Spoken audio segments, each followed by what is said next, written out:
Ryan Easterling for Illini Playbook here with Scott Burgess of Chicago Hoops, and the first morning session of the Chicago Elite Classic, one of the top events in the Midwest every year when it comes to high school hoops, has concluded, and we're waiting for the evening session to begin. But there were a number of notable performances in the morning session. Some guards, some big men, a little mix of everything. Some guys that have really turned it on for their senior season. And so I'm going to go ahead and hand it over to Scott here to talk about three guys who really impressed us this morning. Yeah, the first game in Normal University High out of Bloomington faced Fenwick. Fenwick's a talented team out of Chicago. They're without their star two guard, Scott Lindsay, a Northwestern recruit. But Mike Smith, a 2016 point guard, continues to excel. He really impressed us with Mean Streets 16U on the circuit during the summer. We also liked him a lot at the Pangos camp when we saw him there, and was very impressive again here today. Quick lead guard, can get in the paint, distributes, but also can score. Very athletic, and he's only about 5'10" probably, but he's pretty strong around the hoop, so he can score in that area. Got a nice mid-range jump shot. Works well in the pick and roll as well. So he's going to be a guy to watch in that 2016 class. Definitely one of the top 2016 point guards in Illinois. Also in that game, KBD, the Ohio State commit, helped lead his team to the W, actually. He went for 21 points, 10 boards, and 5 blocks in the game.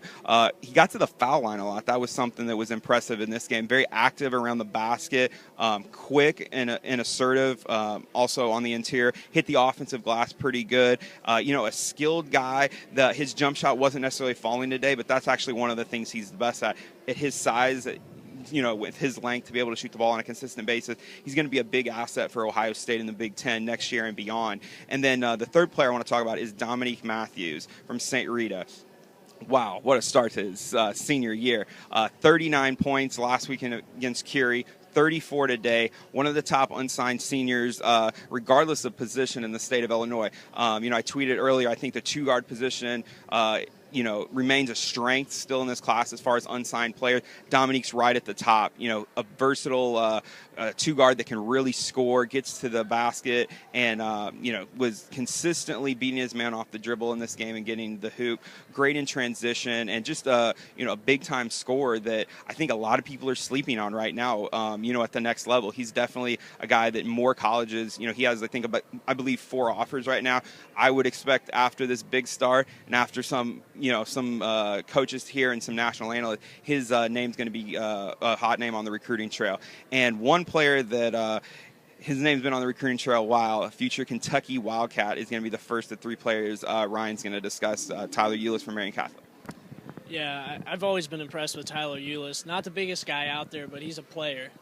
There are some guys who they have the tenacity and the competitive spirit and that competitive edge, and that's Tyler Eulis.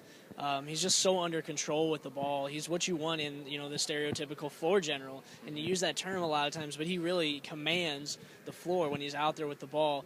Doesn't turn the ball over a whole lot. Every now and then he'll get himself into a rough situation down in the paint when he dribbles in and guys collapse on him. But most of the time he's able to kick it out to his open shooters. His guys didn't always make the shots today, and that's probably the reason that they they took the L. But Tyler Eulis has always been so quick with the ball, so controlled. It's easy to see why he had so many high major offers and why he's one of the highest rated point guards in that senior class. And you mentioned Dominique Matthews too. Everybody's talking about his brother, but man, great performance from him, especially starting out this year with a couple of 35-plus point performances. And his brother's always been talking about him, and it's finally good to see that his brother wasn't just blowing smoke, that Dominique can really play. And I think that they needed another scorer on that team to really, really balance it out, and it makes it tough for opponents because they don't know who to game plan for. And then in our final game of this afternoon session, I actually have 2 guys that went head-to-head in this one, both a couple of big fellas.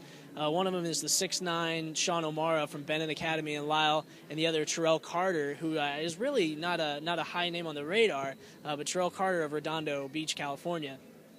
And both of those guys, you could tell they were they're actually very similar in the way they went at each other. They're both very physical, lower the shoulder, go in at them. Obviously, I think O'Mara has the more developed post moves. That was one of the things about him that really stood out to me is Omar's always had very good post moves. He's aware of where his defender is, and he has the ability to turn over both shoulders, which is a valuable asset in the paint. But you could tell Carter was really frustrating him defensively. It wasn't until the end of the game that O'Mara actually started to get to the free throw line and start making those free throws, because early on Carter was bodying him up, wasn't giving him any ground, and it forced O'Mara to kick out. And he's an excellent passer, getting back to O'Mara. He's an excellent passer out of the high post. He can kick it back out for the open threes, which he did a lot off the low block. Carter, he's a hustle guy. He got a lot of offensive rebounds. He got some defensive rebounds and kicked it to his teammates. But he cleaned up around the glass, and that's what really stood out to me about him is he was a physical player. He didn't really give up on plays. I just think from a skill perspective, he's got a little more to work on. But as far as playing hard in that game and really making an impression on me, I thought he was great. He's about 6'9", probably about 235 pounds. And I think he's kind of an unsung guy for them in that game. Obviously, Bennett came out with the win. But, I thought the matchup between those two guys was something really interesting to watch there.